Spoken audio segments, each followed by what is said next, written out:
Welcome to Salad with a Side of Fries. I'm your host, Jen Trepic, talking wellness and weight loss for real life. We're here to clear up the myths, misinformation, bad science, and marketing to teach you how to eat and how to cheat. Are you ready? I'm having salad with a side of fries. This week, we're talking about beets. And you're like, seriously? Oh, you love beets. Okay. Oh, I love beets. I think I might be the only one in my family, but I do love beets. All right. So it's funny. You might see it written as beets or beetroot. They're the same. They are a vegetable. I feel like very identifiable with their very dark red, almost like purple color. I think I see them most in salads, to be honest, but we'll talk about other ways that we can use them after we, review all their nutritional value, as we always do. So I think in the world of food fads, I don't know if beets have had their moment yet. Maybe it's coming because they're a superfood. So I feel like they deserve a moment. Maybe this is it. Just here with us on Salad with a Side of Fries, the moment for beets. You're making it a moment. We're doing it. Right. So they're a superfood because they are nutrient dense and offer more than the average amount of vitamins and minerals. So beets actually, this is a fun fact, wow at your next party.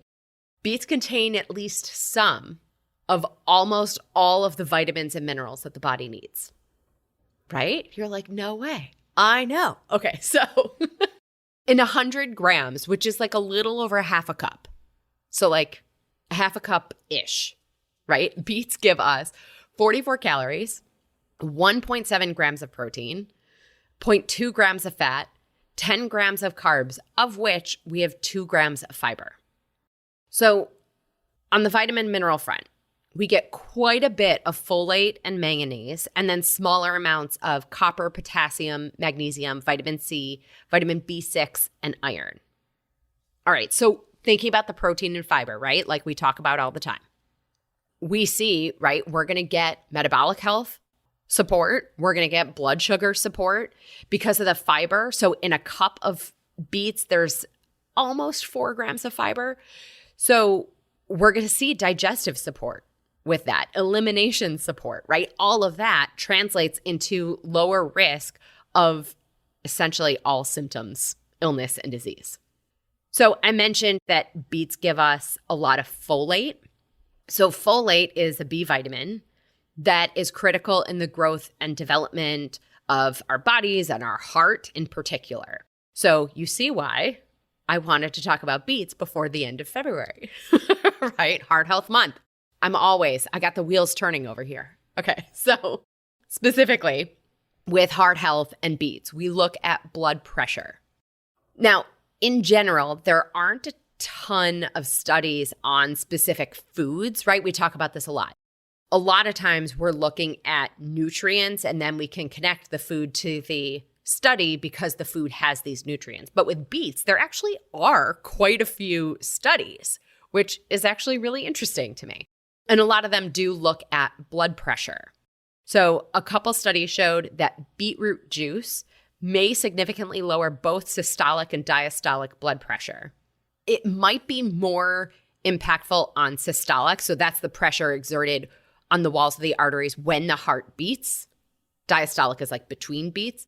So we also see that, so it's the folate, and we also see in beets naturally occurring nitrates. So we did a nutrition nugget on nitrates and nitrites to better understand when they're health supporting and when they're health detracting. So you may want to go back to that. But essentially, naturally occurring nitrates are converted into nitric oxide in the body. Nitric oxide dilates those blood vessels, which causes lower blood pressure numbers. The caveat to all of this is the impact on blood pressure is temporary, which means you can get the benefit when you eat them. You won't get the benefit when we don't eat them. So it's not like it's permanent. So we're going to need to make them a regular part of our repertoire if we're going to see the heart health benefits of beets longer term, right? Now, also connected to nitrate converting to nitric oxide, you may hear that beets help with athletic performance. So it's possible because the nitrates seem to also help improve the efficiency of mitochondria. 7th grade science, mitochondria. That's the energy, the powerhouse of the cells, right? The battery pack of the cells. And our muscle cells have lots of mitochondria. So now that I'm also saying this out loud, it probably also contributes to the heart health piece, because what's our heart?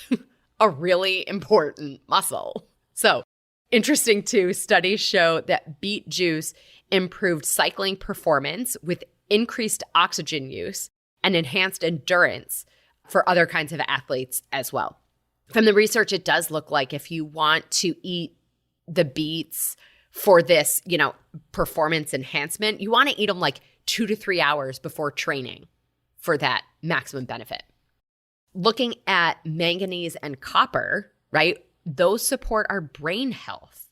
So manganese is involved in bone formation, nutrient metabolism, and brain function.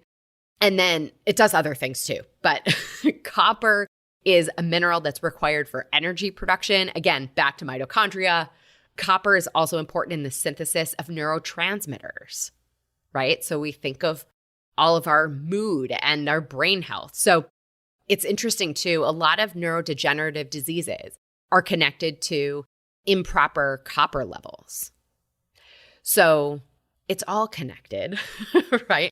When we go back also to the nitrates in beets, it's possible that we have increased blood flow to the brain too, also supporting our cognitive health.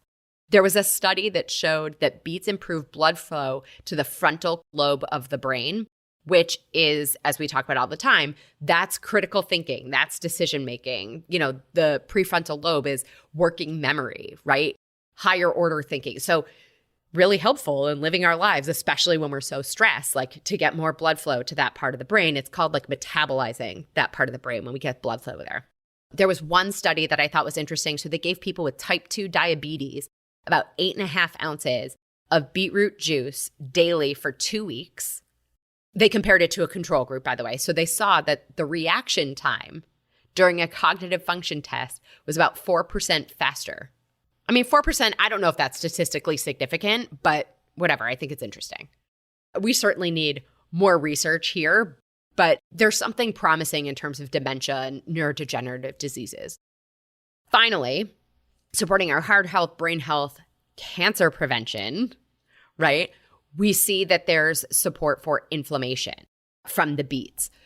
So think about the beets' color, right? That natural pigment comes from what's called betalains, and these have antioxidant-like properties. So we've discussed it before in other nutrition nuggets, right? And some of our full episodes, right? Chronic inflammation is associated with obesity, heart disease, liver disease, cancer, arthritis, like all the things. So when we look at inflammation in the body, we often look at CRP, C-reactive protein, and TNF-alpha, which is tumor necrosis factor alpha. So there was a small study, only about 24 people, but they all had high blood pressure. And they saw that 8.5 ounces of beet juice for 2 weeks significantly reduced both CRP and TNF-alpha. There are other studies that show support for osteoarthritis and reduced kidney inflammation in rats. So again, would love more human studies, but I think, anti-inflammatory when we think of beets, not bad, right? Not bad. I know. Similar to that stuff with the cancer, beets have other compounds in them too that are potentially cancer fighting. Betaline, ferulic acid, camphorol, caffeic acid. So we've talked about some of these before. Suffice to say for now that studies show that these support a potentially lower risk of developing cancer, and they may slow the risk of developing cancer, lower the risk of developing cancer, and may slow the division and growth of cancer cells. So I think it's safe to say we might want to eat some beets. Yeah, and they're really good when you roast them too and juice them and all those things. They're super yummy. Exactly. So that's what we're going to talk about. So first of all, you'll probably get more of the benefits that we talked about from raw beets than cooked beets. Having said that, I don't recommend boiling them because a lot of these nutrients are water soluble. So if we cook them in a ton of water, they're more likely to lose those nutrients than if we cook them in other ways. Like you said, roasting them is a great one. Juicing them, like you mentioned, when we juice them, we're going to lose some of that, protein fiber, but we're going to get all those micronutrients. They're so good on a salad too. You could pickle them. You could throw them in a food processor with chickpeas and some tahini and make some like beet hummus. Oof, you're like, that sounds yummy. That sounds really yummy. Yeah. And people love them with goat cheese. Like I feel like a salad with like arugula, beets, goat cheese, delicious. I'm just going to build a salad right now. Or also like stick them in a blender with some Greek yogurt and make your own dip. You know, just fair warning, they're going to bleed, they're going to stain. Beware of that color. It's going to be everywhere. So be careful. Maybe take out those gloves, you know, the rubber gloves that you bought for COVID and like use them for the beets. But it's perfect. Now's the perfect time for beets because they're red. So you can zhuzh up some stuff for Valentine's Day. It'll be great. Exactly. So there you have it. Beets for heart health, brain health, metabolic health, and, you know, fight inflammation, all the things. Deanna, anything to add? Oh, gosh, I don't know. We do a CSA. So we kind of, if we talk about like those habits, right? Because one of the things we will do is we want to get more veggies in our house. So we do actually have a weekly CSA that comes to our house. I know I'm so lucky. We live in Southern California and so lucky, but we do get beets, obviously, when they're in season. And it's really great to kind of work them into different foods that we just don't normally have them. So absolutely love them. Yeah, give them a try. They need their moment in the sunlight for sure. Absolutely.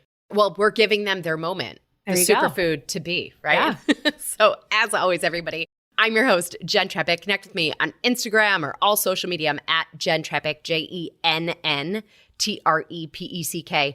Website is A Salad with a Side of Fries. Truly, I want to hear from you, your key takeaways, your ideas, your questions. What do you want us to talk about here? This is also the easiest way to learn more about working with me as your health coach. If you are not already a member, you can go to glow.fm/salad with a side of fries. This week's recipe is for vegan egg roll in a bowl, and you'll support this podcast, this community, and your health. So, Deanna, thank you again for being here. Oh, thank you so much for having me. I loved getting to chat with you. So, always a good time. Likewise. So, until next week, everybody, remember, if you're feeling out of control or a little chaotic, maybe start with 15 minutes to get your home in order, and the rest just might fall into place. Well, friends, that's it for today's episode of Salad with a Side of Fries. Congratulations for making yourself and your health a priority. Thanks so much for joining us. Be sure to click subscribe or follow on your favorite podcast platform. Share us with a friend, and we'll be back next week. Always remember, you deserve it, and you are worth it. Happy healthy.